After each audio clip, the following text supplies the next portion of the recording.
Imagínate viajar en el tiempo de la mano de una Catrina que te explica todo lo que tienes que saber sobre el juego de pelota. Acompáñame a conocer este libro. ¿Te gusta jugar a la pelota? Puede parecer un juego, pero estás a punto de descubrir algo mucho más grande. Yo soy la Catrina Bohemia y te invito a un viaje a través del tiempo, donde el juego de pelota no era solo diversión, sino una forma de entender el mundo, la vida y el universo. Y así es como Laura Elena Rodríguez Garcidueñas nos invita a conocer este libro, Juego de Pelota, descubre sus secretos, con la Catrina Bohemia. Ella, Laura Elena, es escritora e ilustradora, y así es como nos presenta este maravilloso libro, donde podemos ver los apartados y podemos descubrir cómo se va narrando de manera muy puntual qué es el juego de pelota.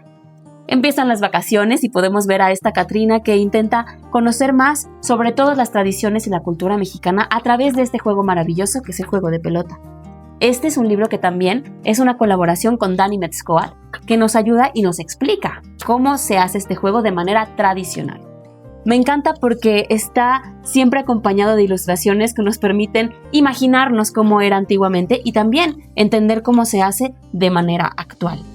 Todo lo que tenemos que saber, los detalles y una historia que se va narrando de manera accesible y cómoda para que lo puedas leer no solo tú en tu casa, sino también con tu familia, con los niños y niñas de la casa.